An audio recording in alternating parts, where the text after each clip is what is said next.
Good evening, everyone, and welcome to Traveling Mollies. It's we're all gathered here in virtual land, and we're going to get rolling here with our with another version of virtual Traveling Mollies. It's been years now. Before you know it, Nina, it's going to be as many years virtual as it was at the cafe.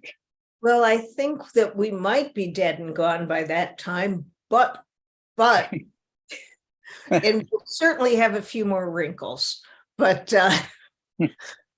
but it's been fun. It's been fun live, and it's been fun virtual. And being virtual means we can have features from Massachusetts with Richard Hoffman and Jennifer McCauley, who will be with us shortly from Houston, and then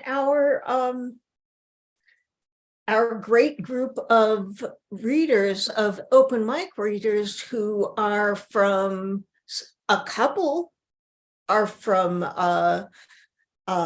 Illinois, but we have San Francisco represented, and is one of you Hawaii? Yeah, John Simmons is in Hawaii. Right. So it's allowed us to expand our membership and our reach. And two of us are in Wisconsin right now, so. Right. So it's getting top heavy. Actually, Patrick, where are you? I'm in Chicago. Oh, okay, of course. So at least there's a couple of locals here. Well, we're about ready to get started. And Al, did you say you were gonna read first? Yeah, I'll read first. We always, Nina and I always like to go first so that nobody in the open mic has to have the first seat. And for all the experienced open micers out there, you know that nobody ever signs up for the number one slot. So Nina and I take it. This poem is kind of just for fun, and I was playing around with some ideas. It actually, to be honest, it started with a song, Can You Shimmy Like Your Sister Kate? So I'll show you where a poem can go if you get that goofy song in your head. This is called Texcapade. The girl with kaleidoscope eyes writes poems and walks dogs by day. By night, most nights, after 2 dirty gin martinis and an orange THC gumdrop, she sends texts, sharing shameful thoughts, all fun with a dash of spice. Until she needs your eyes like cool air on her soft skin, then she invites you into her crystal menagerie, where it's all look but don't touch, though she'll show you how to shimmy like her sister Kate, like sweet jelly on her plate, where you can dip a finger and lick it clean, but just a taste. She closes her eyes, those naked eyes, tells you it's time to leave, untouched, as always, your future fantasies aloft on origami wings. So that's that. Well, you had me thinking about strawberry fields with kaleidoscope eyes, but well, yeah, there's all kinds of song references in there, but no reality. Right. Well, I'm going to read a poem which informs the title of this book, The Uncertainty of Maps. And I'm just have to say that, though Richard's probably sick of hearing me say that, the title is inspired by something I misheard him saying many, many years ago. Say something to me that sounds even vaguely like the certainty of maps, and I have to have a contrary point of view, which is that, in fact, maps are very uncertain, particularly if you're living in Boston, where I was at the time. So it's called Without Warning. After that searing knee to the groin of the city, Manhattan lays flaccid against the tender balls of Brooklyn. But 2 years later, the stop on the subway map remains unaltered by a namesake reduced to rubble and ash. And now I find the street connecting here to where I want to go is arrowed in the wrong way only. There is no certainty in maps. I just looked up. There is no certainty in maps, neither in the latitude of asteroids, not the longitude of wind, not in the arrival of miracles, nor the departure of love. The terminal gates are always changing. In Lowell, a textile mill stands empty, the town a thin and haggard shadow of itself. Down the road, my early stomping grounds have been paved over, the hippie head shop now an outlet for cellular phones. No refuge in the friendly delicatessen where I brewed countless pots of steaming Java, recently replaced by a 3-story bookstore with baristas fixing lattes inside. New highways cut through cornfields and forests, subdivisions sprout as if from acorns in formerly unincorporated townships. Rough roads end without warning, change names for no apparent reason. Boundaries are renegotiated. Everywhere, latter-day Magellans trade in their compasses for the most user-friendly satellite technology. But where is the floor plan that tells me where to put my feet? The sign that whispers, "Do not enter," before I go too far. There is no certainty in maps, no telling what they will not tell, no way to know except by going. Thank you. And now we move on to the open mic list, and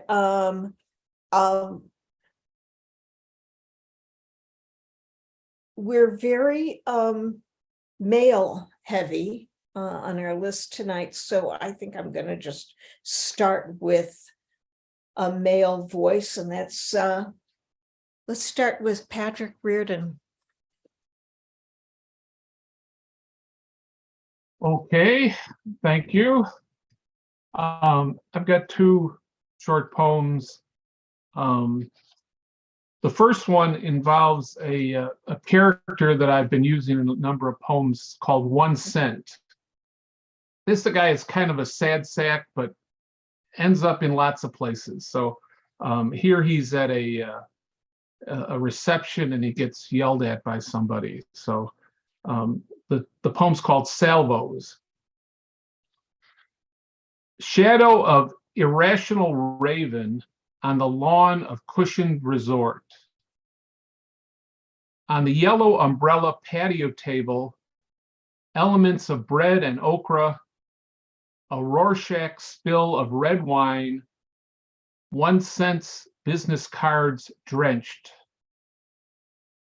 She has a fresh reception glass as she leans into him, delivering her flash pop, pop, pop salvos as the other one did once before his self-death. Anger as electricity, enough to run a city. This jagged's 1 Cent, spiky molecules in the blood and brain abrading, he hunkers.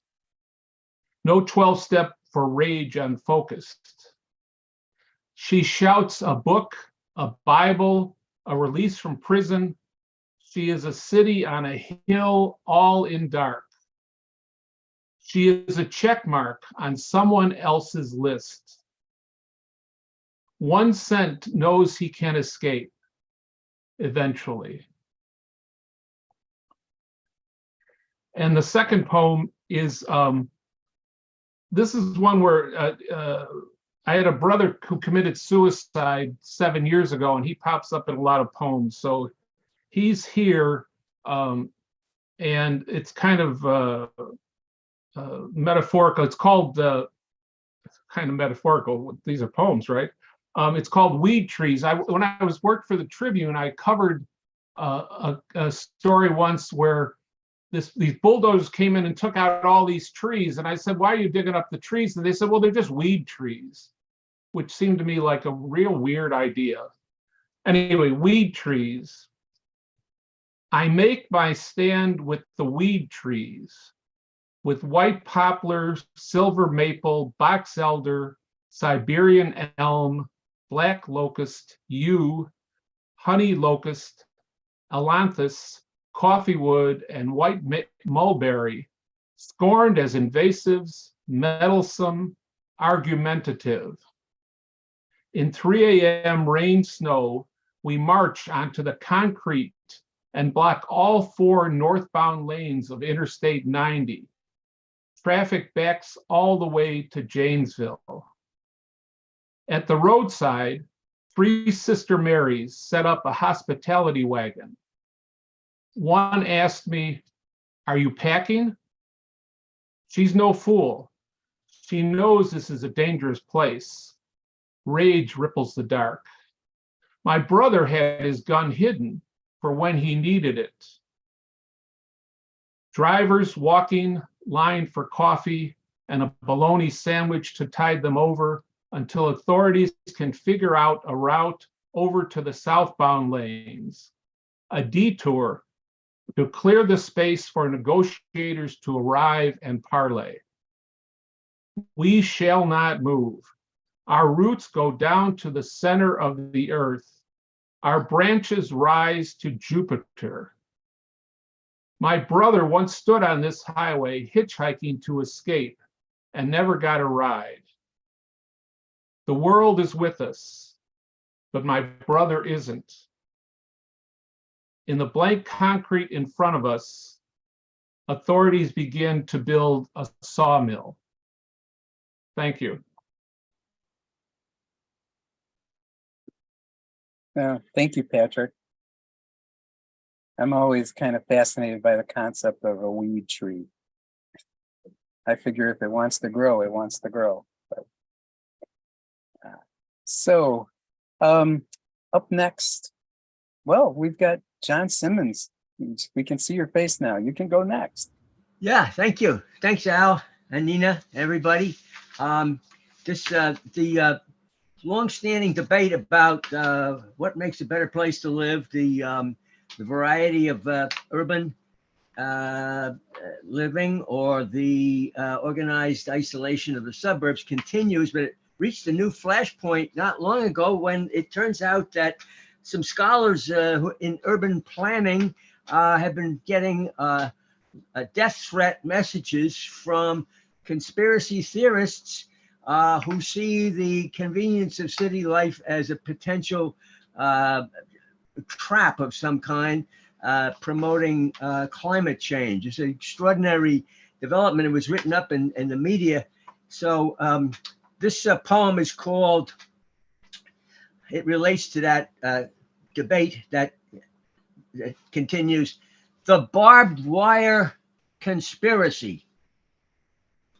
Busy streets are safer streets, many urban planners say, but saying so out loud today is living with back alley danger. Advocates for varied zoning, stores, shops, schools, short walks from home are getting hit where they live. Death threats arriving in force, like morning commuter traffic from a divided, trolling landscape. Inbound conspiracy muggers assaulting personal media screens, linking dark outcomes to doorsteps of those urging 15-minute cities where families can stroll or bike to whatever they need on roads with fewer cars and their carbon tire prints. Suburban silos of opposition, now turret, e-blast hate talk of traps being set by climate change schemers, blueprinting carceral sites as lockdowns for social control of unwitting new mixed-use dwellers. Overhead views of new housing layouts impress us with organized groupings of space used to celebrate order. Activities mapped and labeled with carefully distanced neighbors assure us with some sense of filing. We all belong where we're placed. It's a pattern set for still life portrayal, but a mural of our visits elsewhere open to challenge after we've sampled the Upper West Side, Chicago, San Francisco, New Orleans, Key West, and other sites of sidewalk surprise, bodegas and kiosks of retail adventure. Conspiracists warning of urban prisons, claiming access and choice will be lost to climate change captors in charge, seem unfazed by their own gated worlds of guard booths, ID scans, and card checks, moting the course of admission to their fortressed community compounds, secure in their separate space out of town, or high on a code-accessed ridge, sold on the realm of their Yellowstone auras. Perhaps their window box flowers seem brighter after winning committee permission to plant them. Thank you.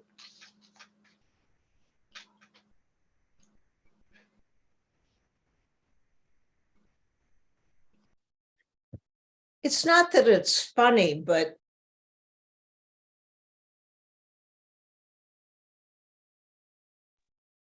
all right, that didn't work. Now I'm unmuted. It isn't funny, but interesting where those conspiracy theorists will pop up next. Urban planning. Well, I guess that makes sense. So for a difference in tone, let's hear from Bob Chicoine. Hello, everyone. I got a few shorties about the Iron Horse, and it was very cool to see in Patrick's back wall the human Iron Horse. Lou Gehrig. There's a funny phrase that Carl Sandburg used to describe player with railroads in the poem Chicago. Player with railroads.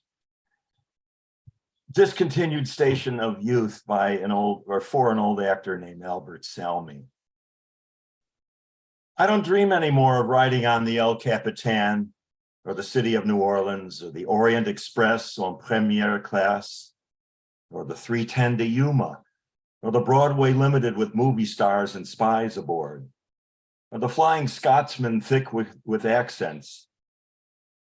Gone across flat Australia, the Maharajas Express to Satori and Bollywood, the El Transcantabrico Gran Luyo, just to say aloud if not to ride. Even the red-eye to Quincy, Illinois, so nice to fall asleep on. I've taken them all already, for real or in a timetable drowse, and known their sway and blare, their scenery and local color, their conductor's calls and axle throb. Today I want only to take the train that goes to Cliffordville, a town not on the map from a Twilight Zone episode long ago, and get off there, stay a while in a past that doesn't know it is the past, then hop back on and ride to another Cliffordville after that. Even the slow freight that has given up on its dream of ever carrying passengers is just taken with, carried away by the way you roll out of bed.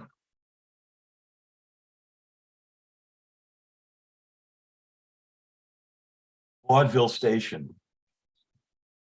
The late train carrying us solemn passengers is trying to switch itself over to the laugh track, so it can squeal with delight around bends, roar through towns in a Falstaffian bellow, and roll clear off the rails into the aisles. Finally, Casey Jones, Brother of Mercy. The westbound train just pulling out of Kewanee can tell that my old love is dying in a room in Galesburg. So balls the jack to reach her just in time and sound that horn she loves to hear. Call of animal, spirit, machine, almost lonesome, almost urgent. That like her is sure everything shall be all right wherever she is going. Thanks, folks. Yeah. Thanks, Bob. Okay. Let's see. That was, should we put Robbie in the middle? I think so. Robbie, you're up next. Yeah, he'd like to put me in. All right. Okay, here is a poem. It's going to be going up in One Art next week. It's called What I Loved, and it's about growing up in Philadelphia. What I loved. As a child, I often visited my grandmother and cousins in West Oak Lane. Straight lines of dark brick row homes, old trees so wide you couldn't get your arms around them. In summer, people sat out on the stoop and watched the neighbors in their somber suits and hats parade to service in the tiny synagogue where my uncle served as sexton. In the back of each house, there was an open space, a paradise of gardens, some gated. I loved the ones with a reflecting wall, precisely in the center, mirroring the bees and sulfur yellow butterflies. I thought I saw some other country there, one that I'd explore on one dull day when my cousins were busy with their chores or their piano lessons, and I was left to roller skate for hours on the cracked concrete behind their house. I didn't like the other decorations, plastic flamingos or painted plaster gnomes, objects with no mystery about them. Far preferred to peer between the iron filigree or wooden slats, pretending that I stood on soft green grass instead of forever banished on the other side.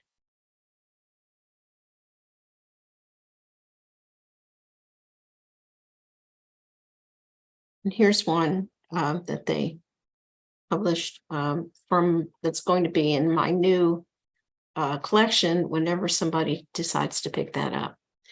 The poem's called The Inheritance. At 93, my mother was eggshell and frost, folded linen, the faded smell of lavender sachet. Her eyes were muddy pools where nothing swam. When I was small, her lips flamed when she smiled, scarlet as a struck match, like the roses in the yard, so tempting to the iridescent beetles, unraveling the petals of the tightest buds. I used to go into her purse and turn the golden tube to make the red stub rise, sniff it, sweet smelling as the candy lipstick at the corner store. The color made my mother seem exotic, a parrot perching in the snowy oak. A bright scarf tied about her throat, she didn't look or sound like other people's mothers. They never wore white gloves to shop downtown or spoke of traveling to Paris with their families on a ship or standing on the top of Table Mountain, studying the spot where two seas meet, one calm and glassy green, the other angry gray. Even the sour praises of my father's family couldn't dull her flame, not yet. She was full of light. Her family regularly arrived like migratory birds, bright colored, chattering, drawn by the stories of her uncle Isaac Rosenberg, artist and poet, who died when she was 2 in World War I. I dreamed, aching to explore the world within the covers of the books and far beyond.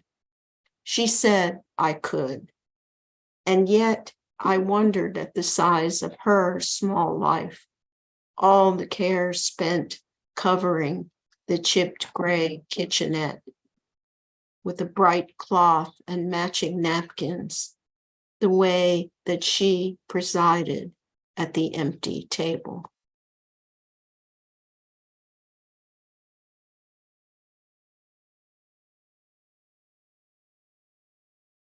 Thanks. Robbie, you bring back memories of candy lips and candy cigarettes, or wax lips is what they were. That I don't know. I'm going to see a lot of people nodding their heads over the ages of 50 or 60. I don't know if they still exist. But, you know, it may be time for a little bit of prose from our guy who does the text. Does the tech for this reading. Big thank you. Bill Harrison. The tech and the text. Tech, yes, he has a tech side and a text side, which he's showing you right now. So, yeah, I just a brief, little look at my base. The book just came out 6 days ago. And this is a excerpt from the very beginning. And the only thing you need to know, I think, is that, excuse me, Mr. Wallen, who I mentioned, is my middle school, the music director for the middle school. My early weeks with the bass, excuse me, were a tough slog. The thing towered above me like Frankenstein's monster, its plywood body wide and unwieldy. The instrument seemed to get a kick out of messing with me. It kept keeling over when I tried to balance it between my left knee and my abdomen, as Mr. Wallen had instructed.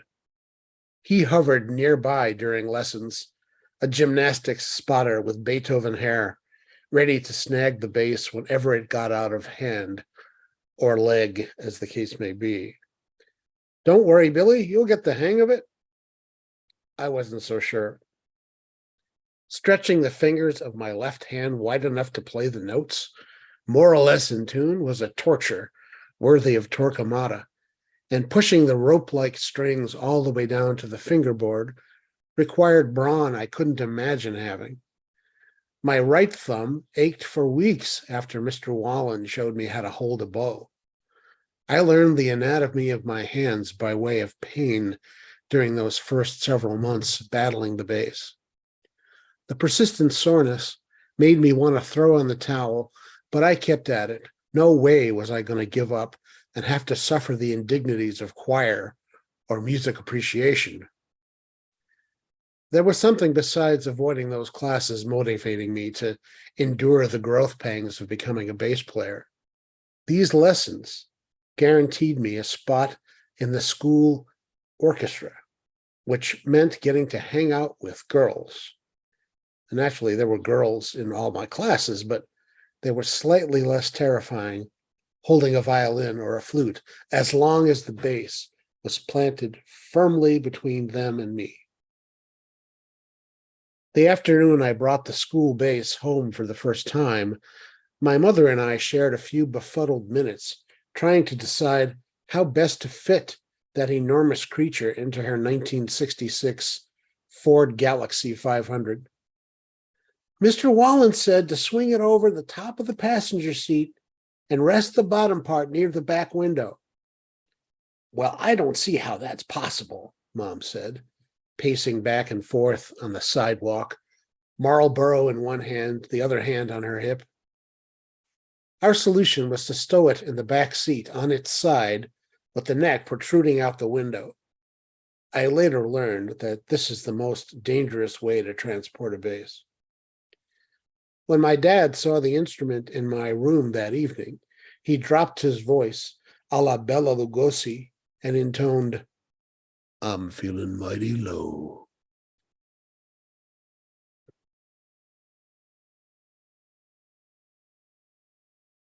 Ah, I'd love to see you driving with a bass sticking out the window. Next up, I'm just looking who's read and who hasn't. Robbie, is Richard still there? I don't see him. Ah, there he is. Richard.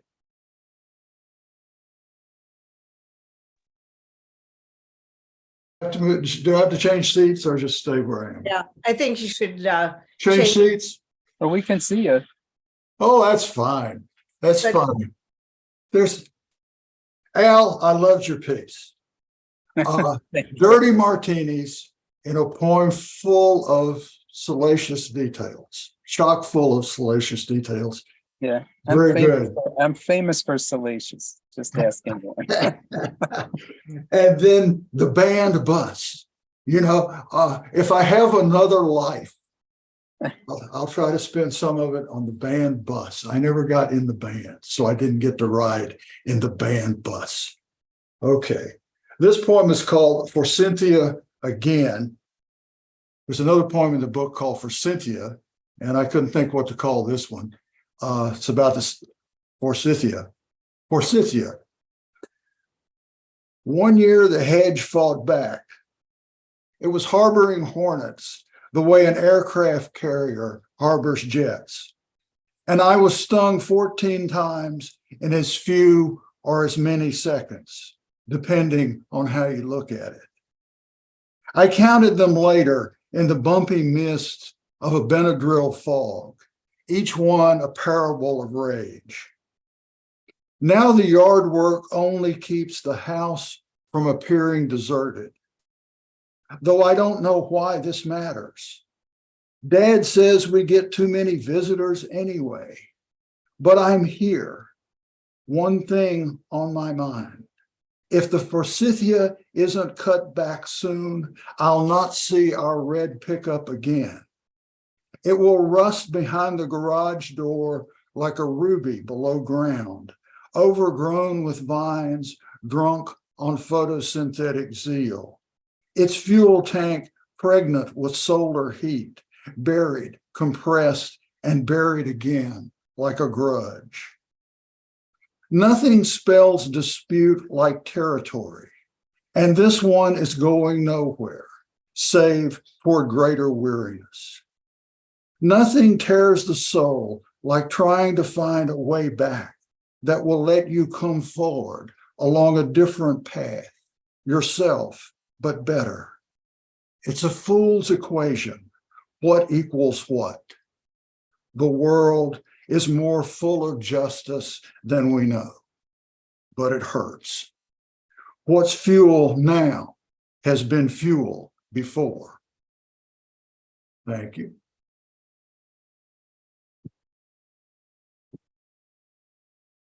Thank you, Richard. A couple of notes. One is it seems as though Jennifer's not going to be able to tune in tonight. So we are going to have a single feature and maybe even time for a longer conversation.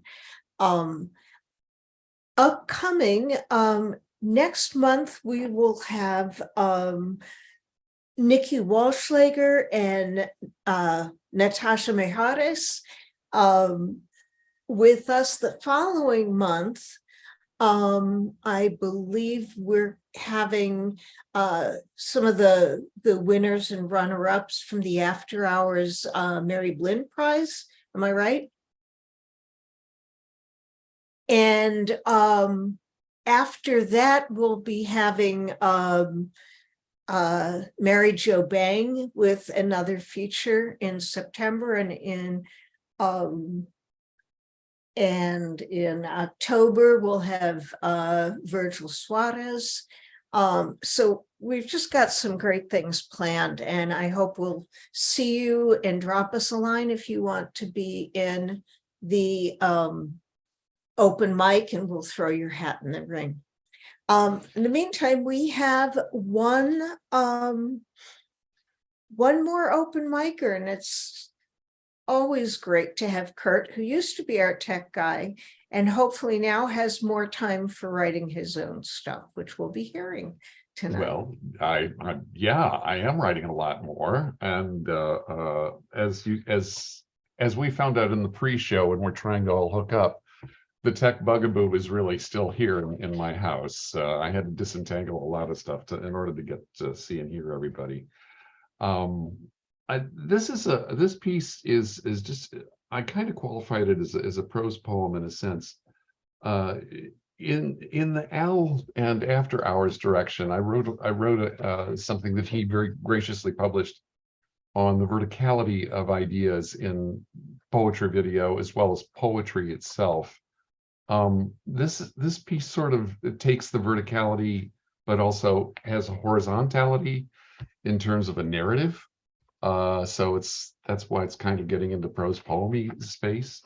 Another footnote is that it builds from an experience I had in the 1990s when German writers came to Chicago, and I busted a few of them around, drove a few of them around, and then some of us Chicagoans would go to Germany and go see it there and write.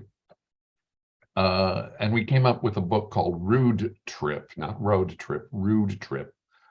And so this piece is titled A Late Entry for Rude Trip. And it's dedicated to Christine Garrely, who was one of the Germans. I honestly had forgotten that road. 26 summers passed since I brought her through this small Wisconsin backroad town and its squared acre of American flags, each one at a kind of attention and aligned with the next in an ordered patriotism. She, a German, had never seen anything like this before, and though her English was poor, her eyes said unequivocally, "Stop the car. I need to see this." So I did. We all got out. We took pictures. We were all impressed. We didn't speak much, as if the orderliness and quantity of the flags had the power to mute us. They didn't exactly, but it felt like conversing in a cemetery, which was probably the intent of the people who put the flags there. At the time, the colors were bright, the flagpoles pure and vertical, the fabric new and crisp in the summer sun. That was no more. I chose this particular road almost on a whim, certainly in a coma of memory, and so I unconsciously sent myself back to the town, to the field and the flags. The flags were dull and ragged. Whatever soldiers the flags signified were certainly gone. She was gone. Once back home, a bus overran the curb and killed her. We, the only two others in the Wisconsin car with her, were left with just words and snapshots if we could find them. Then we became old men, longing for something that would make our words exceed us, draw the grace of her memory, and just maybe remember us too. There we go. Thanks all. Nice. Thank you, Kurt. You know, Kurt, because of the extra time we have tonight, I'd like to invite you to read that poem that you posted on Facebook, if you don't mind a sudden request. I think there's been a little bit of writing about trains tonight, so it would be kind of perfectly timed. Well, as it happens, I because there's a little conceit here. I didn't ask to do this, but I had been speaking with Nina over the weekend, and she's like, "Oh, I love this thing that you did on Facebook," and I'm like, "Oh, yeah, it's okay." But she seems to think it's pretty good, so I'll give it a shot. And it does derive from trains. Bob, I would, if I had to take a train right now, I would take the Canadian. I would send myself on a 3-night, 4-day journey across Canada. And this poem derives from just a fraction of that. I went from Vancouver to Banff on a somewhat parallel line. And this was about a year or so ago. And the other thing going on there was that this was in the aftermath of a lot of wildfires that have been happening in the Pacific Northwest. It was bad.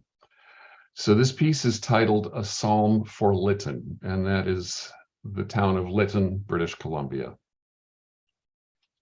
The year after the burn, the skies were still gray, the sunrises and sunsets still bronze, the open dirt still like lignite and ash, and the trains ran through it all eternally, as they always did, as they always do. When it all came down, the rain had failed. The heat had malingered, oddly like the year after, too. Considered a benign fluke, adversity that was still within coping. The forest, what was also once called eternal, blanketed the mountains and valley, torch cedars, tinder aspen, ignition pines. Oh man, each one anticipating their turn of phoenix, as a phoenix of chaos. Then the spark, then the burn, and then the town was consumed, and then the smoke tinted the sky half a continent away, where each breath metabolized the faint ash of Lytton. Now the tourist Vista train slows through the valley, comments over the intercom, while wines and cocktails rest for just a moment before they are refilled to accelerate to the lakes further east. Those who came back to Lytton to stay are bent on survival over prevention. Town laws flip-flop like humanity, rebuilding against fluke fires, they as enduring and hard as ice. There you go. And thanks. I actually researched some of the municipality goings on in Lytton, and it's kind of weird. The whole damn town burned down in this British Columbian Valley, and the people moving back are like, well, we want to be protective of our stuff, but we're here to build again. So it's kind of like the cycle goes and goes, and I feel sorry for the people of British Columbia because of it. And another footnote, before all these wildfires that were tinting the sky in New York orange, I had written this weeks ago, and we here in Wisconsin were smelling fire already. It was coming from Canada, even though it was a sunny day. So we could see and know what was going on elsewhere. We just didn't have the attraction, shall we say, or the spectacle of New York to back us up. We knew it was going on. So this goes out to my friends in BC. I think we all kind of are getting more and more of an awareness of fires as an expression of climate change, although it is certainly thought of as a conspiracy in certain corners. Well, it's time to move on to our feature, Richard Hoffman, and I do want to mention, as we do every month, that we do like to pay our features. And, you know, even if it is a pittance of the per word labor that they put, or that we all put in. But Al is going to put in the chat a link to where you can make the donations, which is on his Journal After Hours page, but it'll all go to the feature. And the other thing is, we would like to encourage you to buy Richard's newest book. Well, let's just, where is it? Noon Until Night. And I'm sure we'll hear, no, which is it, Richard? You're nodding your head. People Once Real.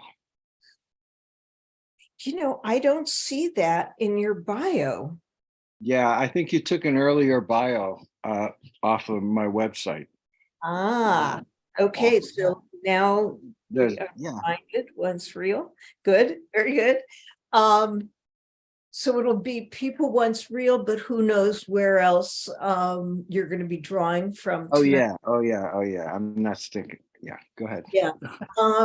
Richard is not only a poet, but he's written 2 memoirs, Half the House and Love and Fury.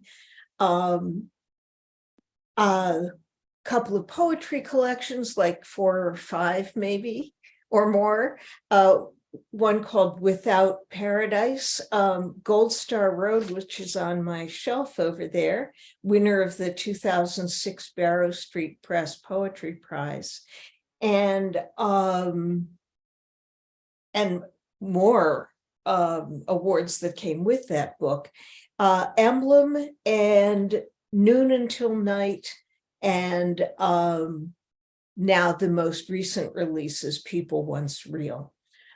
He's also written a book of short stories, Interference and Other Stories, published in 2009. He's also a former chair of Penn New England, the senior writer in residence at Emerson College. He's been around long enough to accrue quite a few accomplishments and wisdom along the way. So take it away, Richard Hoffman. You have more time to read. So 25, 30 minutes, and then we'll move to the next step. Thank you, Nina. And thanks for inviting me. This is great. And it's been wonderful to hear everyone. Yeah, I'm going to do something very different for me tonight because I have been reading from People Once Real, which was launched last month. No, in April, April 15th. And so I've been trying to read across across my obsessions, which are essentially love, grief, which may be the same thing, in fact, are probably the same thing, and outrage or dissent.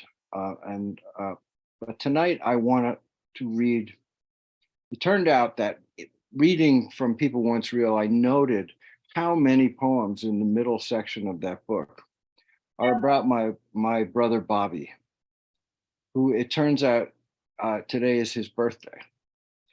I lost him very early in my life to Duchenne muscular dystrophy. We were a year apart. People thought we were twins. We did everything together until he became ill and over time passed away. And I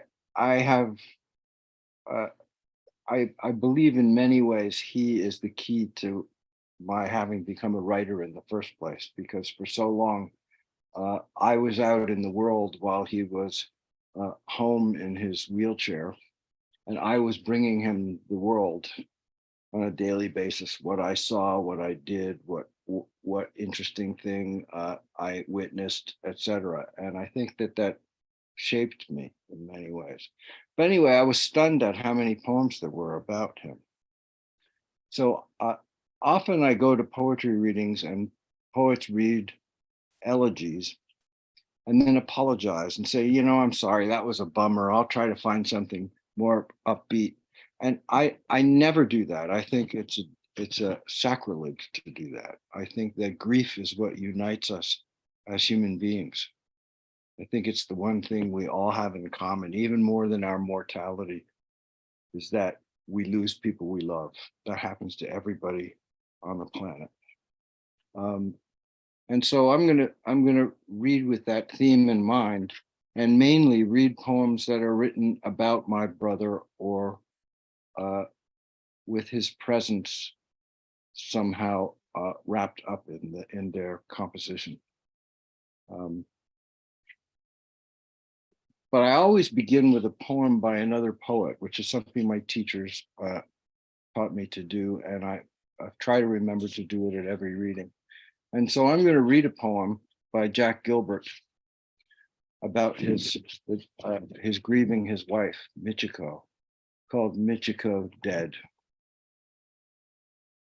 He manages like somebody carrying a box that is too heavy, first with his arms underneath.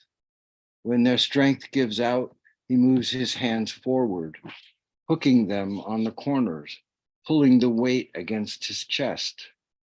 He moves his thumbs slightly when the fingers begin to tire, and it makes different muscles take over.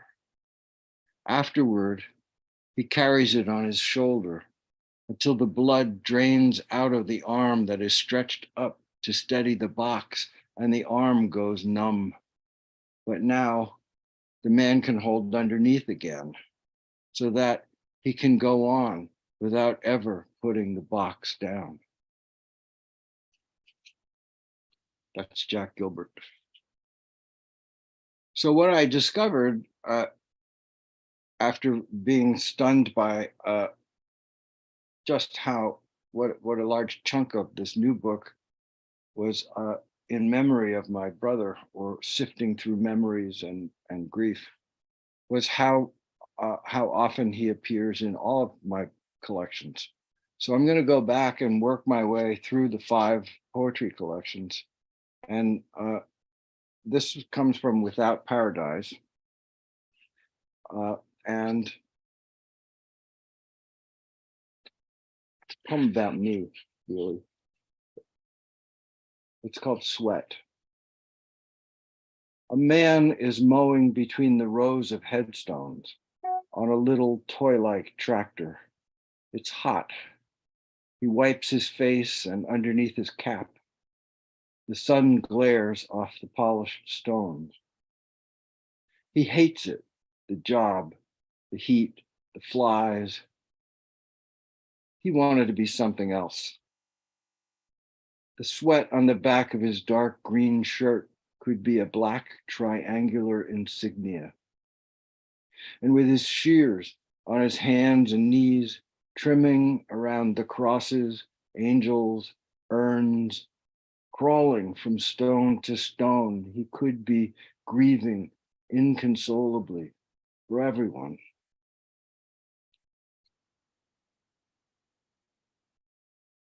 So this suite of poems is in 5 sections. I think of the suite of poems as a suite. You know, there are different rooms that you walk into. It begins with an italic section, so it's actually 6 sections. Stories for Robert James Hoffman. I was lying on my belly, using my head to shade the bright pages of an old book. Next to me, a tree had broken over at its trunk, the whole crown deep in the river. I was lying on my back, which didn't work because the book weighed more than ever. And the tree said, now that they nest in my branches, I know fish sing morning and evening. I'm lying through my teeth. The story isn't true. He wasn't a tree. There is no tree. and death says nothing. Now that it nests in my branches, I know stories alone have wings.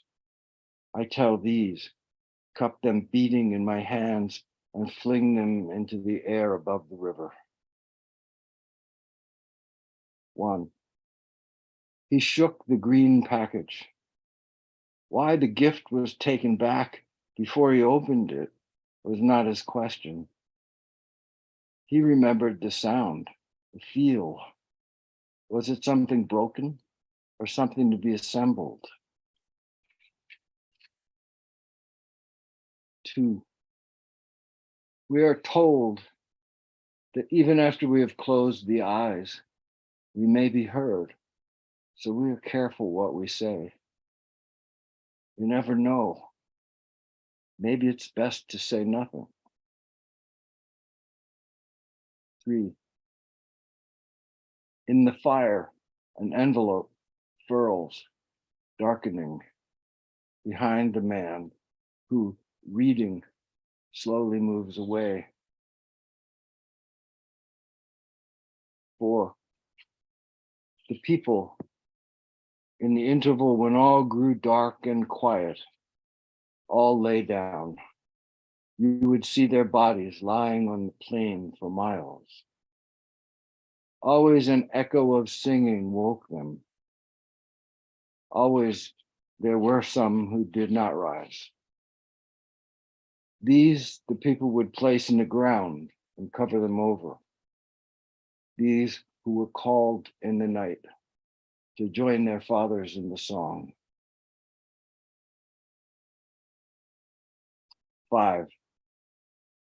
We go on believing something like the heart, having tried all tempos, finds the melody, or the hand in the dark, the door, or past the time for memory, a vision comes, despite the lacerating cries, the moaning, fists that clench, teeth grit to breaking, eyes that do not know us.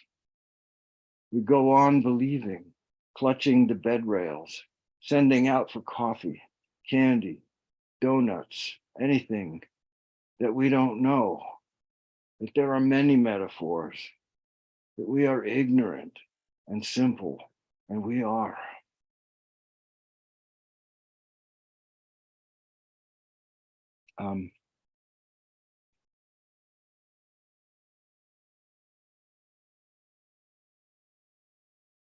It's so interesting to me how memory works, and particularly the emotional memory that is grief.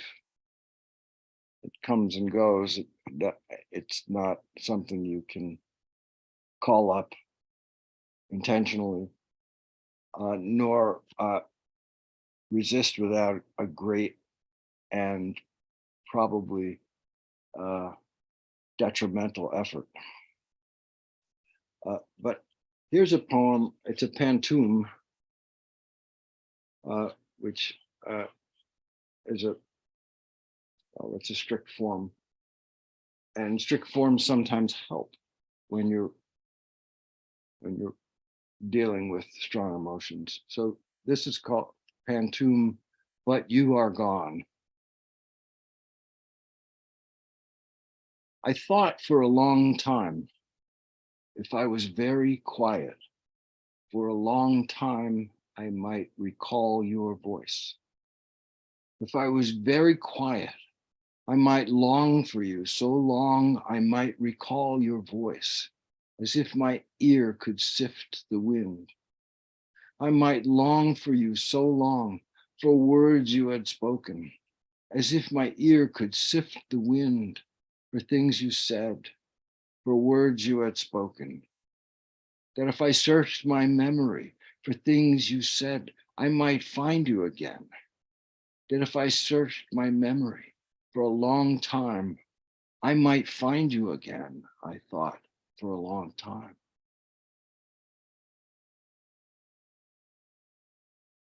That's from Gold Star Road.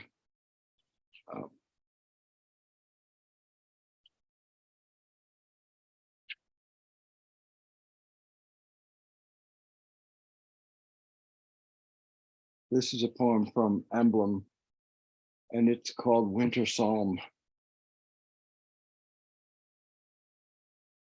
Boston snowbound, Logan closed, snow plows and salt trucks flashing yellow, drifts tall as a man some places, visibility poor. I sit by the window and watch the snow blow sideways, north, northeast, hot cup in hand, robe over pajamas. You have made me to seek refuge and charged me to care for my brothers.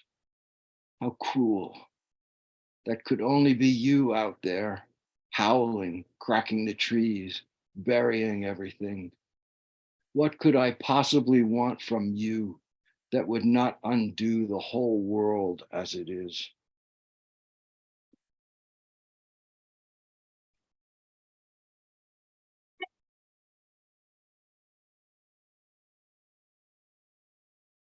And this is a poem called Fruit in Season. That spring after my brother's death, I worked in an orchard. Young, good, with a ladder, I pruned apple trees, lopped crossed limbs, nipped spurs, and comforted myself with the notion my brother was busy underground, carefully disentangling the long roots, season after season, tree by tree.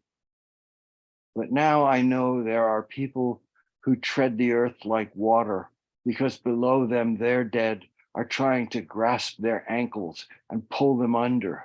So I know how lucky I am and how grateful I ought to be. Sick for long years, my brother begrudged me nothing.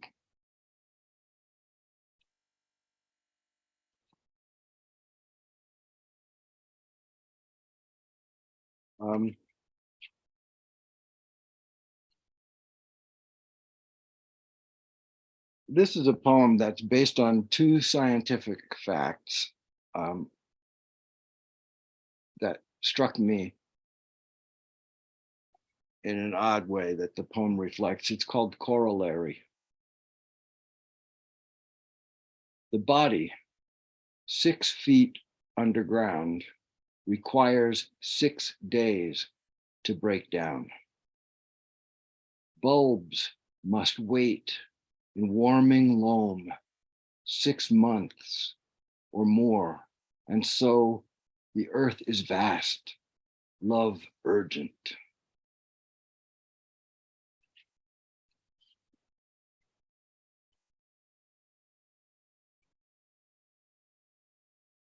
And then there are these poems from the new book, People Once Real. Let me get the cover. That's it.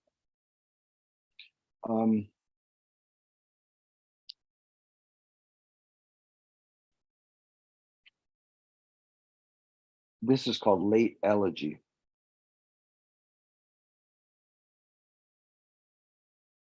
Too young to know better, my brother and I ate flowers. Pink rose petals, their veins, I think, convinced us we could. The thin capillaries in the flesh of roses heavy on our family's wicker trellis or hanging over the neighbor's rickety fence. We smuggled salt from the kitchen, sat in the grass, feasted, laughed. The part of me that might have remembered what we said was not yet alive. I only know we wanted so much to be good, we must have believed we weren't. One petal at a time, a little salt. My brother and I ate flowers.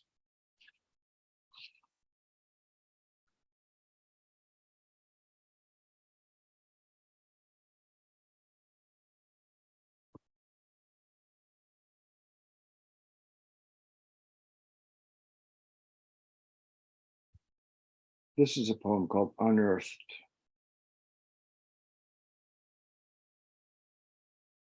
Digging, I struck a small box and lifted it from the earth. Inside, coiled, a golden wire like a single bronze piano wire. Freed, it sprung and lashed me, almost putting out my eye. I took it home and stretched it from the lintel to the threshold and strummed it. Don't ask me how I knew it was my brother. It made a sound I remembered, not his mutinous, broken body, but some other part of him. Perhaps the sound for him I made when our mother first lay him beside me in our crib. My name for him before I knew his name. Now, decades beyond a time his given name can call him, I am here with my yearning in the doorway, tuning myself, thrumming his one bass note.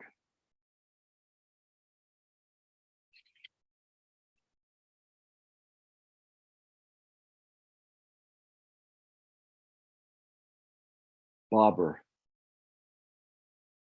The two tall boys, brothers, both with wire-rimmed glasses, with wicker creels, fly fishing gear, and vests with patches of sheepskin shearling dotted with trout flies, worked their way downstream in their rubber waders. When they passed where I sat, watching my red and white bobber under a tree limb decorated with colorful lures, hooks, shiny spoons, and dangling tangled fishing line, I felt shame. They might have been aristocrats, those tall twins. Hey, I waved, you catching anything? They looked at each other, smiled, and sloshed downstream to the bend. Or maybe they were a year apart, like my younger brother Bobby and me. People said we looked like twins. Once we brought Bobby to fish from his wheelchair. He caught nothing and didn't much enjoy himself.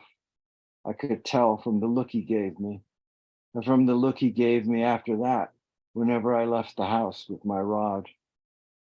I envied those fortunate boys, their fancy tackle, as I sat there alone with my coffee can of night crawlers, staring at my plastic bobber, wanting to hurt one or the other of them badly, and plotting to leave that place forever.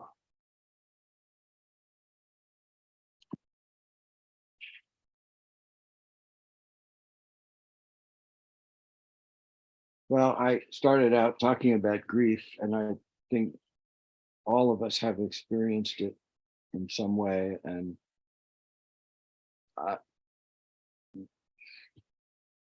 this is a poem about how grief sneaks up on you. It's called Trapdoor. Grief is the floor. There is a door there, a door in the floor. On the other side, on the underside, in the dark, along with pipes and wires, is what rests on what now and again shifts, settles, shears. I miss my brother.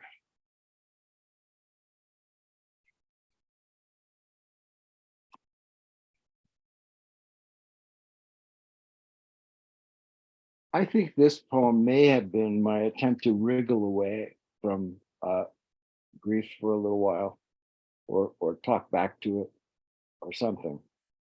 I like it, but I don't know why. It's called Dialogue. I went to a nearby cemetery to speak with some other dead, because the dead are all the same, and laugh that same bitter laughter, as if my need to understand why I am alive and my brother's dead is foolish anywhere. And even though they know, they will not tell me.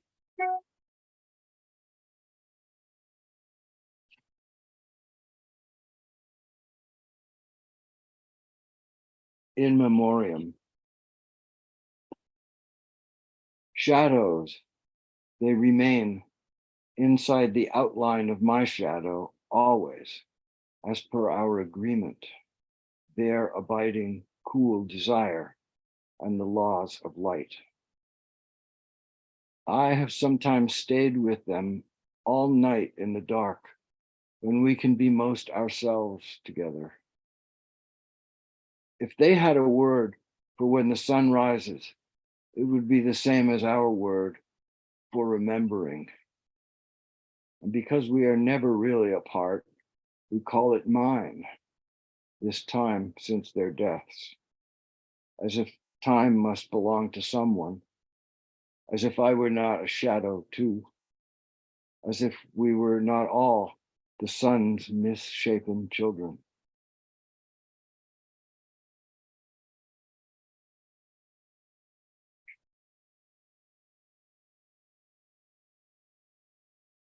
I'm including a couple that I had dealt out of the deck here because of time, but because we have a little more time, I'm going to put those two poems back in. This one is called Addict. As a child, I saw faces convulse in disbelief, and silent mourners at graveside in black coats quake under bowed heads, and couldn't help wanting to console us all, but couldn't. I was only a child, so I made myself sick over and over to have an excuse if ever I was asked if I could remember what I thought love had charged me to do.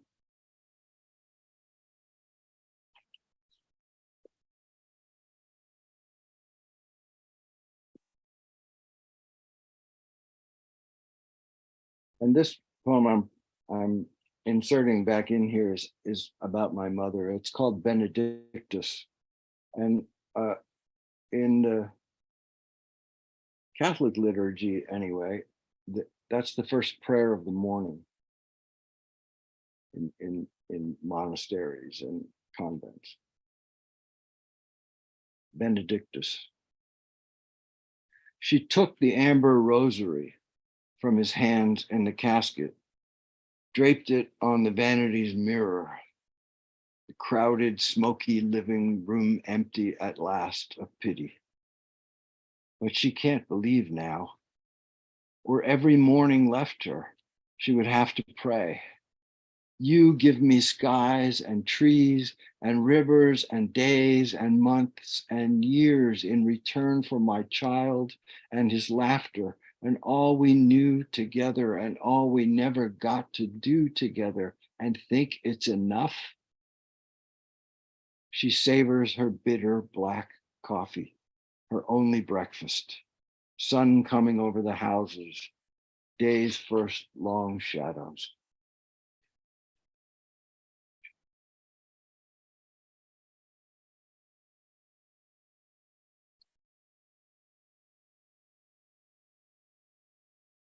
Autobiography. The fish I caught, I called rainbows. I was wrong. They were promises. I call them memories now, downstream. I am not fooling. I have brought it all. Nothing is lost. That broken boy, suddenly brotherless, alone by the brook, I have tried to make him a life to look forward to.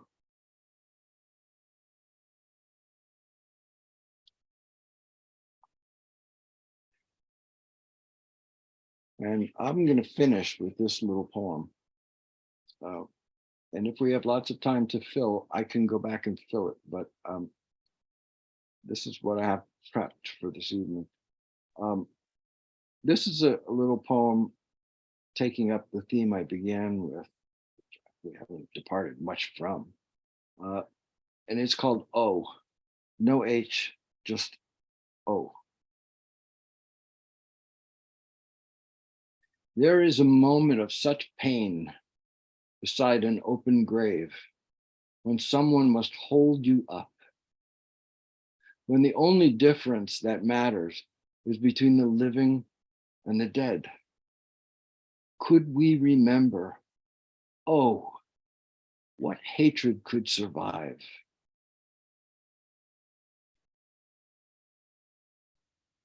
Thank you.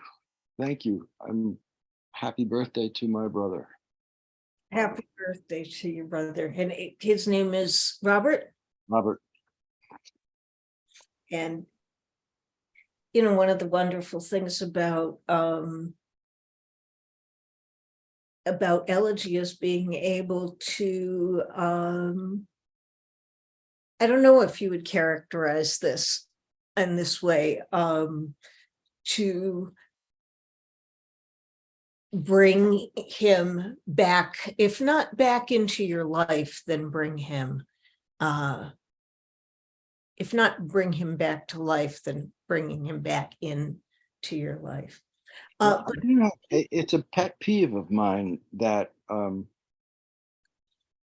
American culture, maybe because it's a militarist culture, and this is moving us into that other realm that I write so much about. You know, on a battlefield, you don't stop to mourn anybody. You can't, to keep going, and that kind of dynamic, I don't know what to call it, dynamic refusal to grieve animates so much of our culture that even in, I once worked for a company that had an employee handbook that had how many days you could take off if your mother died and your father died, or if an aunt and uncle died, or if a child died, or, I mean, they had it all codified, how many days leave you had. It's like the enterprise, that this insane dynamism of everything in America cheapens life. It cheapens life. It's like, okay, that was then, this is now, let's go. Carry And something happens to that grief. It gets tucked away somewhere. I think there are probably, you know, a lot of therapists making a lot of money trying to help people deal with it. But it's a pet peeve of mine that we don't have rituals for mourning. We don't, you know. You know, I did just say something really flip when I said, well, I certainly make a lot of money on it, but well, that was pretty flip of me to say it to begin with, but well, you know, we treat loss in so many different ways. Sometimes it has to be with humor, or else we couldn't survive. And sometimes, as you mentioned, outrage. And I'm actually going to ask you in a couple of moments to maybe read a couple of outrage poems. But I just wanted to add to what you were saying about the calculus of death. That you know, we just experienced this with the pandemic, as with loss in the beginning. You know, there were so few that we got to hear some specific stories, but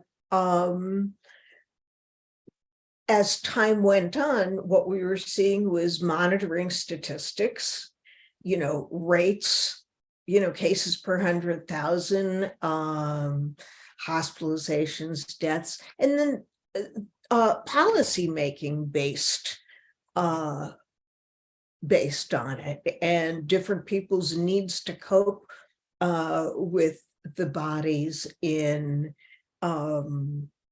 anywhere from denial to policy wonking to deep grief.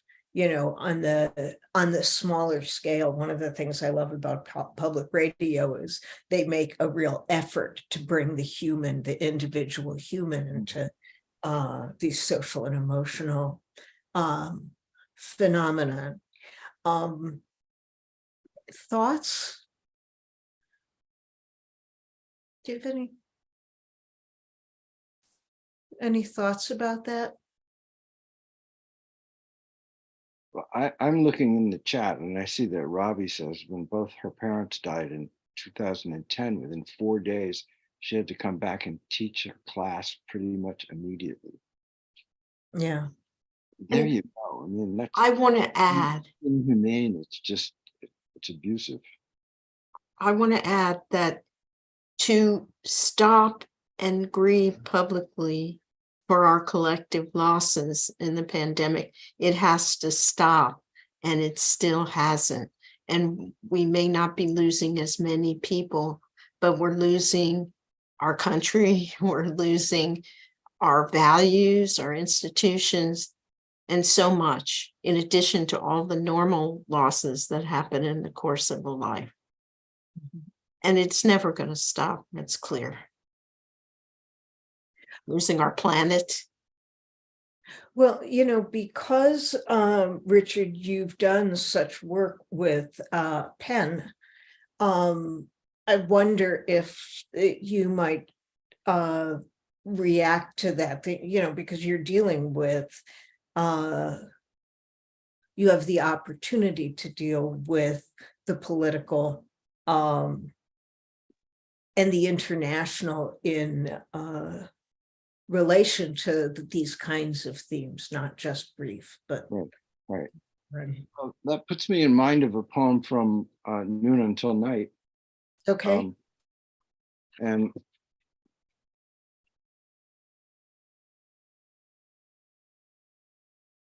I just have to find it.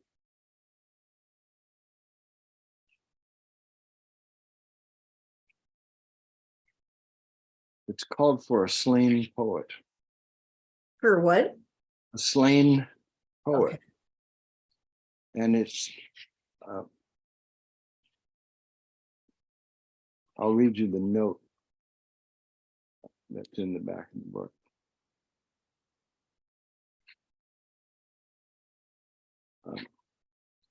For a Slain Poet. The poet Hashem Shavani was executed on January 27, 2014 by the Islamic Republic of Iran for Moharebe, that is waging war on God, which meant, of course, opposing the theocracy, and for opposing the Republic by promoting Arabic culture in a Persian country. So for being a minority spokesperson, he had started a community center where they were doing poetry readings and reading books to kids on Saturday mornings, and all the rest of it. But it was an Arabic cultural center that he founded. Anyway, well, not anyway. There are a couple of words in the poem. The Hamasine is a wind that blows out of North Africa. And no, I think that's probably the only word. For a Slain Poet, or Hashem Shavani. Your killers drew the zipper across the black bag like the sign friends made across their mouths when you opened yours in the wrong company and carried you out of there. Kings, we all know, build palaces, hoard riches, gather armies of impoverished and fierce young men, and make war. But a king who will kill a poet out of fear, there remains no evil on earth he will not do. You, however, who have reminded us of the truth of the lovers we are, you are already in paradise, where solely for your pleasure, the one God has bestowed upon you 72 blank pages and your favorite pen, along with a whole new alphabet made from the shadows of birds in flight, the flash of ripples on the lake in sunlight, letters in the shapes of the many intersecting shadows of the grass, and the sheen of blown sand, sheared from the crest of a shifting dune by the Hamasine, marks to represent the sound of weeping, signs for the sound of laughter, but nothing too clear, none of them just right, nowhere the once and for all expression that would obliterate desire. If I thought what you wanted was rest, if any of your poems could be so construed, I would wish you rest.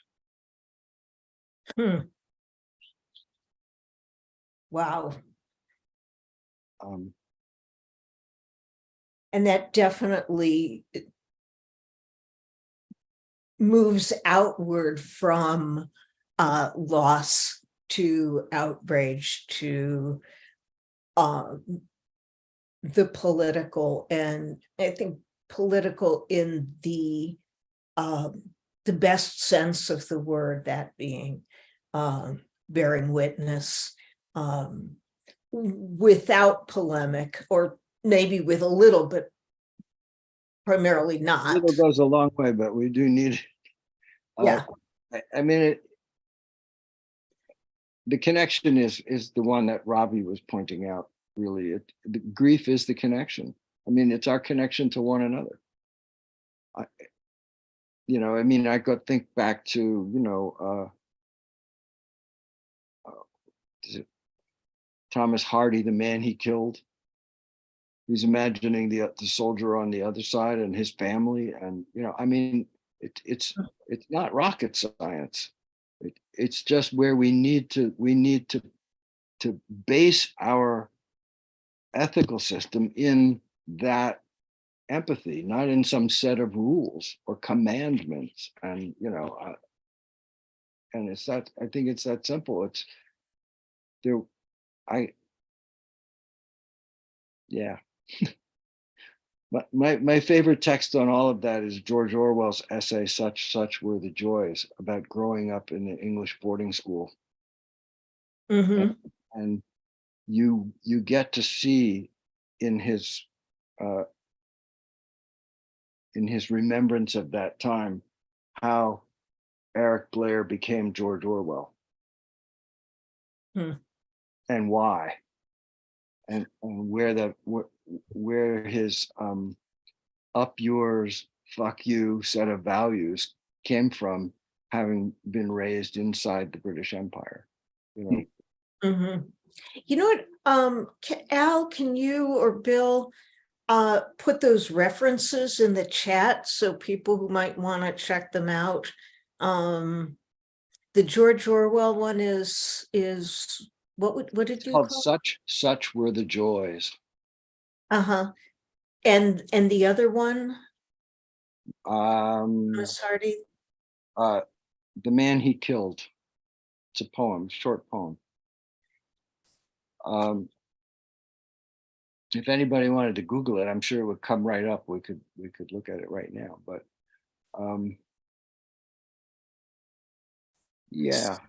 So tell me, how does and by the way, Kurt, I'm going to raise your question before the evening's over. Somebody put a question, well, Kurt put a question in the chat for us.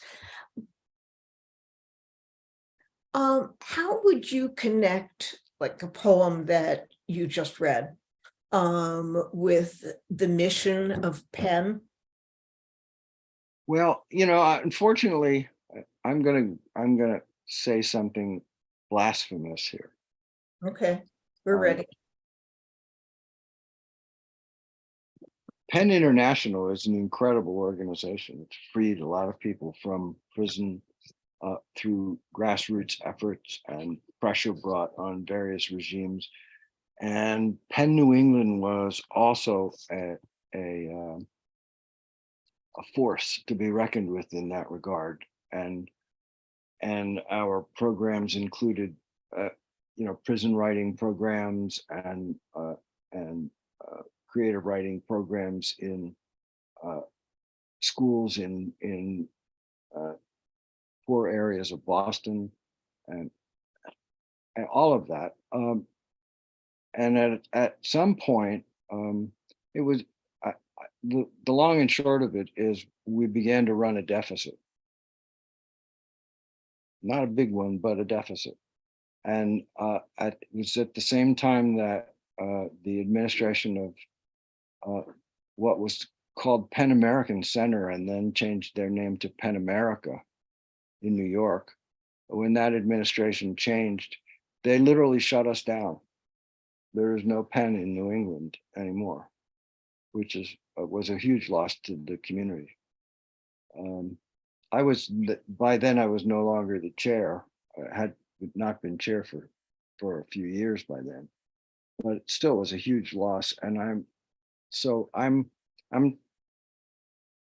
I'm sure people are trying to do some kind of good work, but I'm not certain that I would say that I personally am opining, and that's all this is, that I wouldn't see Pen America as in the forefront of that struggle anymore. I don't see it. I see. So they've become less activist, would you say? I don't know. I think it's become Penn New York. Okay, so I won't I Don't won't press press me on you it any because further. I really don't. I don't mean to slam anyone. I'm just I'm disheartened that we no longer have that organization to work through in New England. Doing the work that it was doing. So yeah, and oftentimes that's the first to get cut. When the funding drops. And Yeah. But to get back to, the door that Robbie opened, which has to do with our own political situation, and you asked for poems about outrage, and I think there's a whole section in the new book about that, and I'm happy to read a couple of those. would you please? Yeah, thank you. That'd be great. The book starts after a long poem called A Letter to Walt Whitman in the Earth, which is essentially bringing him up to date on where we are in America. I won't read that one. I'll read a poem called Horizon, November 14th, 2016, which of course you remember that infamous night. And that was a night of a huge full moon, a harvest moon. And that's the setting. Horizon, November 14th, 2016. A giant copper moon flares on the lake in the early dark, and on the car radio, talk, trying to chew despair, talk about fear to hide fear, talk about talk, 50 cents, $1 a word. It is all just talk until it isn't. A day may come soon when we pay with our lives for the lives of our friends. What else did we ever have to pay with? What else were we ever for? Each ripple on the lake is a lick of flame. And that turned out to be true. I'm beginning with Heather Heyer and the Capitol police officers and the people that Kyle Rittenhouse gunned down to become a hero. And Right. so, yeah, it's no longer talk.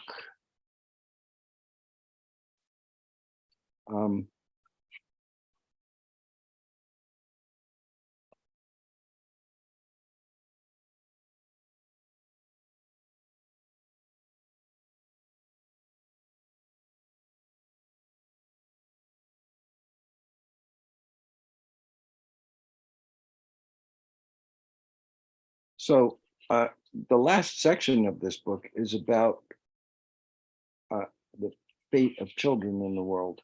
It's called Mundus et Infans, the world and the child. And there are a number of poems of political outrage in this section. The first section is called After the War. The whole poem begins with an epigraph from William Blake. The angel that presided o'er my birth said, little creature formed of joy and mirth, go, love without the help of anything on earth. After the war, waves went on rolling across leagues of water. Clouds hit high pressure zones and piled up into new beauties. A woman who lived alone cracked an egg on the rim of a pan. A zygote, many zygotes, became attached precariously to nourishing uterine walls. A petulant dictator on the rise professed his admiration for a spurious book deemed holy to those he planned to kill. In regions newly designated countries by people in countries elsewhere, resentments seethed. A dozen academic papers sifted evidence for calling a set of symptoms a new disease. In the meantime, and long before I knew myself at all, my life had begun among ghosts who begged to be mourned or demanded answers, especially the ones who didn't know they had been murdered. Wrong name, faith, country. I lay there, a little red fist, and wailed, but no one saw that they surrounded me, asking for pity or vengeance or begging forgiveness for crimes against me, maledictions like unexploded ordnance in the neighborhood. People once real who'd loved their lives and one another, who might not have meant to harm but only warn me. In what first tongue did I compose those poems that calmed them, that bid them be silent so I could sleep? I need that language now. They have returned. They circle, insistent, whispering, same war, same war, same war.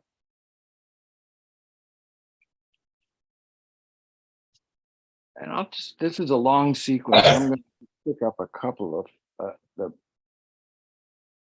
the second section is called Art, a Great Investment, says Forbes.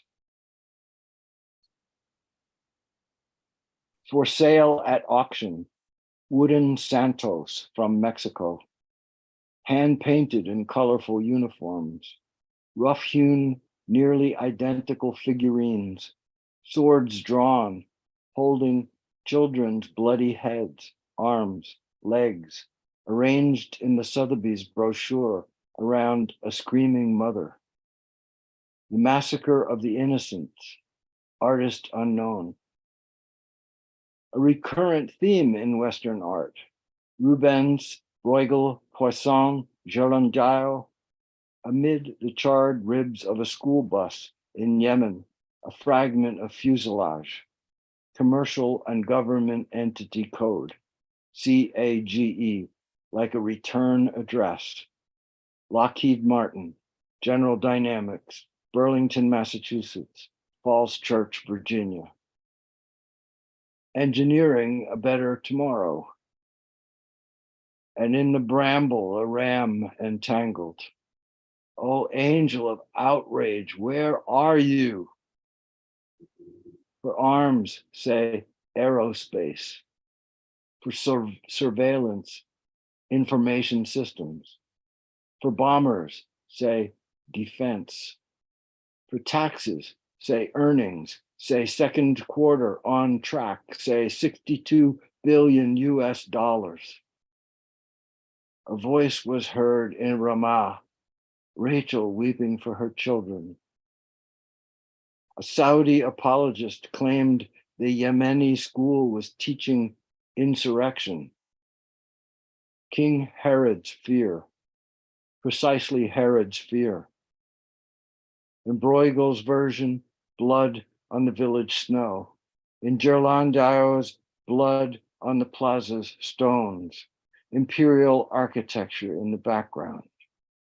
In Poisson's, a sandaled soldier, his foot on a baby's neck, dispassionately sights down the blade. In the Rubens, it is hard to separate the mothers from their babies. The scene is one great mass of writhing flesh. At the border, the official explained, it is hard to separate the mothers from Mexico, from their babies. Confía en mí, por favor, señor. Déjame llevarla y traerle algo de comer. They are enclosures, the official said. We're uncomfortable with the term cage. They're temporary structures of chain link. A voice was heard in Ramah, Rachel weeping for her children. To comfort them, to warm them, to console them, they have each been given a blanket made of foil. At auction, the Reubens sold for $75 million. And in the bramble, a ram entangled. Oh, angel of outrage, where are you? Reubens, Bruegel, Poisson, Gerundio, Raytheon, Lockheed Martin, General Dynamics, Northrop Grumman, General Electric, Herod, Franco, Trump, Mohammed bin Salman. Historians are skeptical the massacre took place. Flavius Josephus does not mention it. But the Orthodox Church has for millennia held that Herod, as punishment, was eaten alive by worms.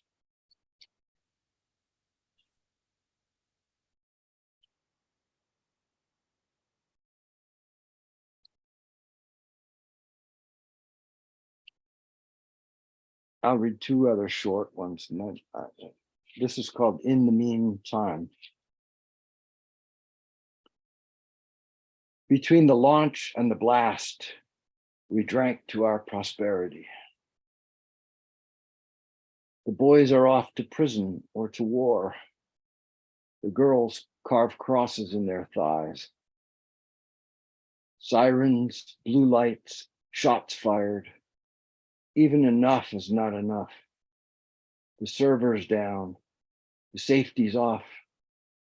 History's a hoarder's burning house.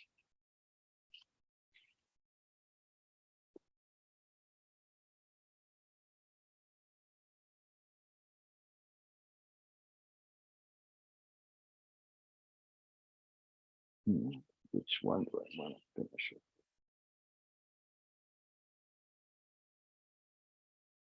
All right, I'll read the last poem in the series, and then there's a little coda to it. This is called Seer. In Euripides' dour version, Artemis, to whom men pray for permission to kill wild creatures of her forests, spirits Iphigenia away to Taurus, where she makes prophecy of the single thing she knows, denied by all who seek her. Children will be sacrificed for advantage, for victory. What she knows is always so. It's almost too easy. Almost. Hardest are the armored men who clatter up her stairs. She knows what harm they will do, and that no words will stop them. This is the coda. Uvalde, Texas, 5/24/2022.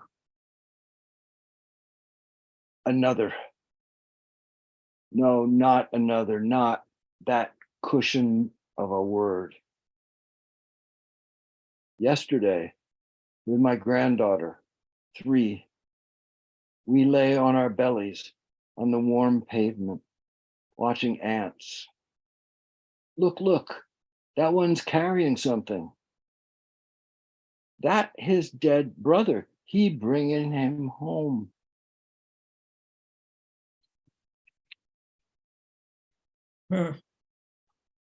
So thanks. I got an encore. I guess thanks. Yeah. Well, I'm sorry about all these downer poems that I was just reading about grief. So I'm gonna Yeah. Bring Right. it in, get some boiling blood Yeah, here. so we're gonna cheer things up with some rage and Right, outrage. exactly. Well, there is, obviously, there's a different energy. So much of grief is that low place, that powerless place. And sometimes we move, sometimes we start with outrage and then we move to grief, and then or a sense of powerlessness. Other times it's the other way, and that outrage becomes empowering. So I think it's a really important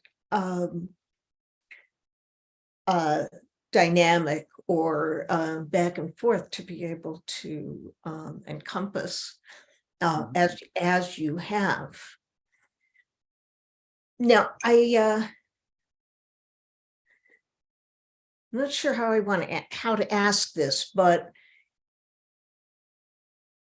what for you are the elements of what can make a political poem good, or can weaken it, but mostly what can make it good? And you might want to reference some of your favorite poems. Well, yeah, it's interesting. One of my favorite political poets is Martina Spada. Yeah. Now, I don't have a whole lot in terms of prosody or poetics in common with Martine, and I think that he tends more to narrative than I do. Mm-hmm. But if I were to think about what makes his poems so powerful beyond their authenticity, that passion that drives them is authentic. A lot of people have authentic passions, but getting them to turn themselves into poetry is a whole other thing, right? So in his case, I would say he knows how to tell a story in lines, like almost like a good songwriter. Mm-hmm. You know, to think of, I'm thinking of, certain Dylan songs like, Lily Rosemary and the Jack of Hearts, or Tangled Up in Blue. There's a whole novel in there, and it's just told in lines. And Martine's poems do that, and they build. And so those would be, that it starts someplace and it grows. I'm also thinking with some of his, and you employed this as well, is repetition as a way to build tension and passion. Well, I think once you get past the idea that your earnestness is going to carry the poem, or your outrage or your anger is going to carry the poem, once you get past that, you're back in the realm of playing with words, and you have to be there to make a poem. I don't think, nobody wants to. I mean, I could throw things around the room when I'm in a rage. I could kick the cat, or I don't know. I don't have a cat, but you know what I mean? Those are expressions of outrage. They're not poems. They're not poems unless the language is doing interesting things. And the language is only going to do interesting things if you bring a sense of play, playfulness even, to the process. And that's one of the benefits for the poet of writing about grief and loss and outrage and things that it's what allows you to look at that stuff. It's what allows you to turn it into something that may provide the language for someone else who can't look at it because they don't have the the resources that poetry gives to Hmm. express that kind of stuff. And and so if you've been doing it for 50 years, like I've been doing it for 50 years, I think I just I don't expect I'm just going to blurt something and it's going to be Right. powerful. That's where Um, craft becomes. yeah, it's where it's where you craft things. I mean, and then you have to take chances. You have to decide that you're going to take formal chances, because that's where the fun is for the poet, to see if you can make something work or whether you're going to fall flat on your face. Can I make a villanelle out of this? Or Can I write a political villanelle? I have, and I think they work, because the villanelle is such a malleable and uh, poetic form with resources that are built into that echoing right, that happens in the villanelle. right, Um, and the pantoum. yeah.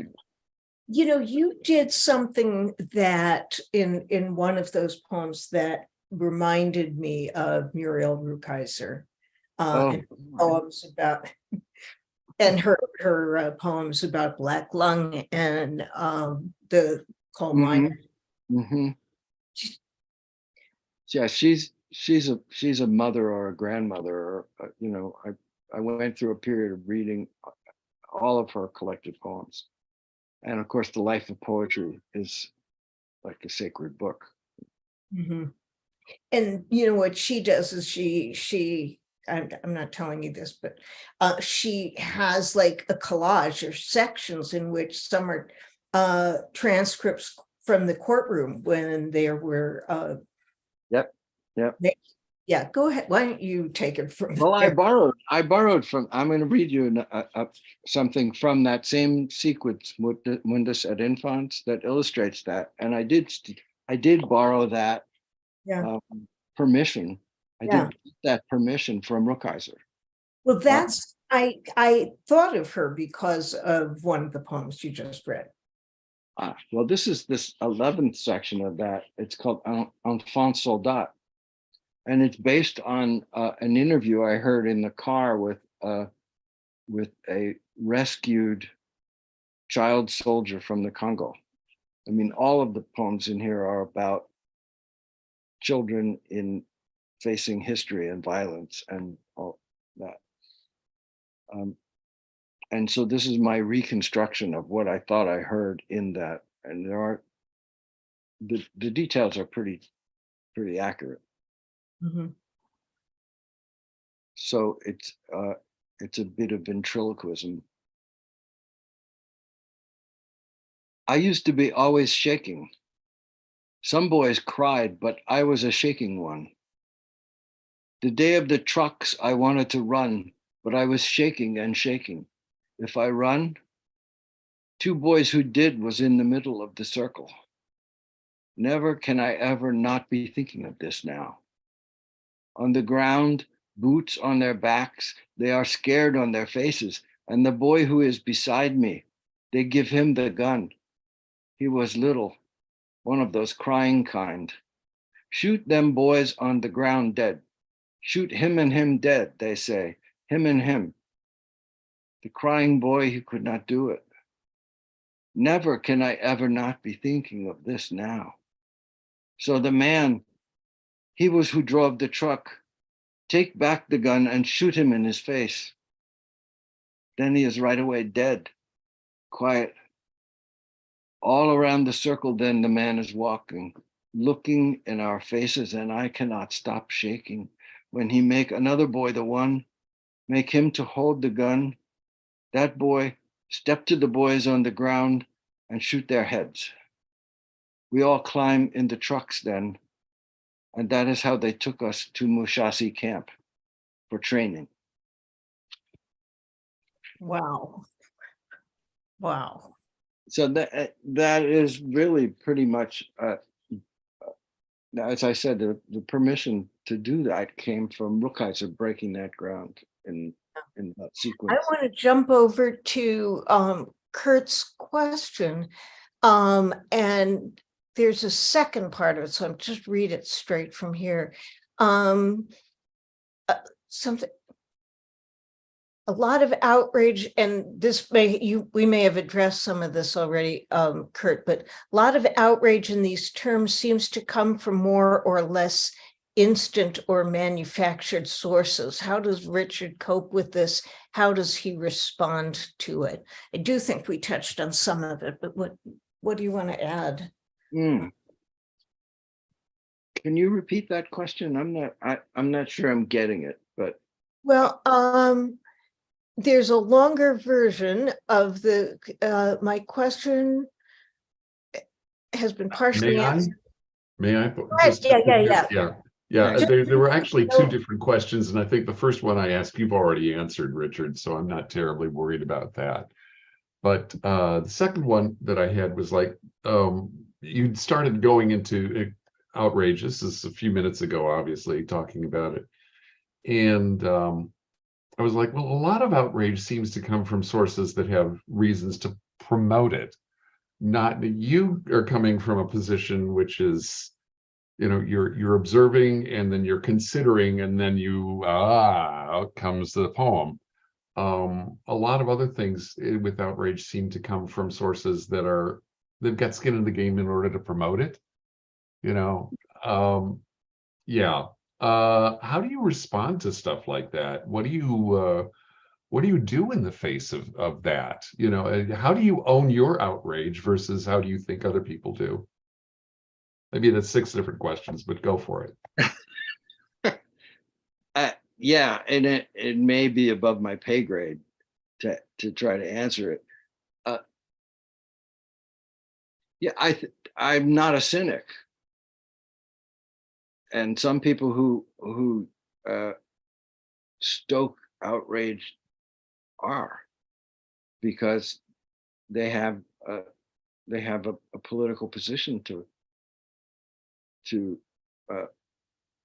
put forward and to keep rolling. You know, I mean, it's no mystery to anybody, and we're not talking about party politics even, or that politicians are in the business not of solving problems, but of using whatever problems they can to stay in power. You know, if it's useful, you know,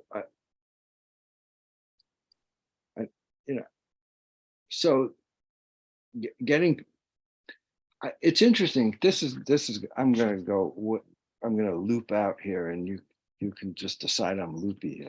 I am a little bit. Run with it, man. Do I it. will make a note. I Um, will make a note that we're hitting 9 o'clock Central, and so if people want to jump off, that's fine. We're probably going to go a few more, a little while longer, just to Well, leave you room for this really interesting conversation. it's also connected. I mean, people, I don't think that I always know why I do the things I do. And in my heart of hearts, I think people who believe that they know why they're doing everything they're doing are spiritually arrogant, above and beyond politics. And that's just me. And I was just thinking, it was something that I think Bill said earlier. Was it who was talking about? No, it wasn't Bill. Who was it? Who was talking about cities and suburbs? Oh, that was John Simmons. Yeah, hi, John. Sorry, I didn't remember who that was, but you know, that whole business of, you know, what it comes down to is sort of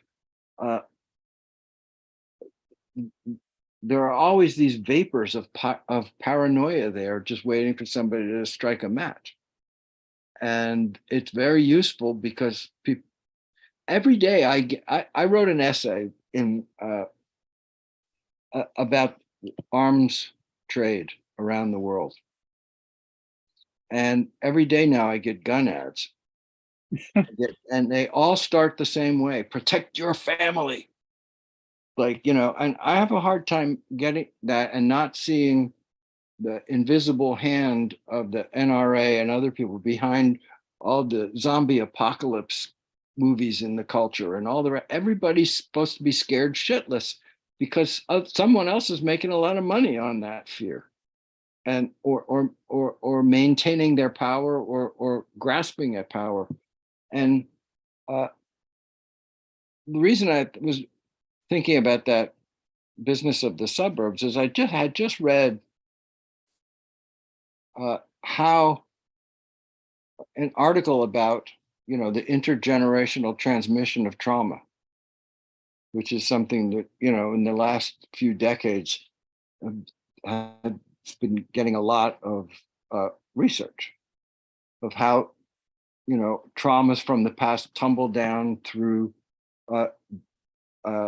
epigenetics and culture and everything else into generations downstream. And the nuclear family, as we know it, really came together and solidified as a unit after the Black Plague. People lived much more communally prior to that, but because of pandemic, people retreated into only their own and tried to stave off their neighbors who might be infected. And we certainly were treated to some of that in this pandemic. We were certainly treated to it in the hysteria around HIV. And so that is something that's, that history has bequeathed us this rhizome of paranoia that can be tapped into. And people who have the kind of ambitions to rule and or prosper at the expense of others know how to do that. They know how to tap into that. So I don't know if I'm answering your question or not, Kurt, but I think it doesn't matter You're fine. because you got me started. It's okay. I wanted to hear you expand a little bit on your thoughts here, and I'm grateful for it. Thank you, sir. Thank you very much. it's an opportunity to just kind of perseverate, opine, and just the richnesses of what's in your brain, our brains, in our creative missions. And If I may, if anybody's interested in that side of my, I would direct you to my book that came out in January, which is an essay collection called Remembering the Alchemists. wow. And that is the title. The title is from the essay Remembering the Alchemists, which is this exploration of the connection of our romance with the gun and the fact that we are the arms dealer to the rest of the world.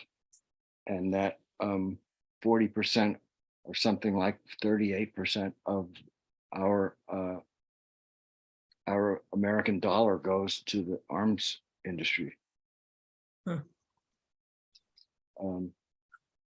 So there, and so that's a long research piece, and then there are other sort of philosophical, political essays in it as well. I remember optimism. Somebody asked me to define postmodernism, and I said postmodernism is nostalgia for the belief that we could change anything. Yeah.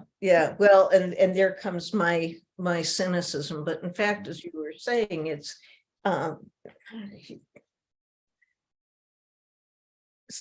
I might say the cynicism is kind of a way of coping with lost optimism. Mhm. But this has been a conversation that obviously could have continued for quite some additional time. And it's time to say goodnight. And until next month. Al? This was a great night. Thank you, Richard. That was a really interesting conversation and wonderful poetry. So appreciate that. Thank you And for all, having and me. and all the time you gave us. And thank you, open micers, for your poems and for sticking around. Nina, who's next month again? Before I say that, I'm just going to say, hopefully we'll get Jennifer Marisa McCauley back at another time. And next month we will have Nikki Walschlager and Natasha Miharis. And I'm really looking forward to that as well. Have you put together the program yet for August, or? It's not, I don't have yeses from everybody yet, but it looks like, yeah, looks like we might have everybody, the 4 winners. That's what. So thank you, everybody. Don't forget, there's a link that you can follow to donate to the feature. And it sounds like there are a lot of wonderful books by Richard that you could choose from. It would be a valuable addition to your library. Al, you want to take us out? Okay, well, I guess all there is to say is good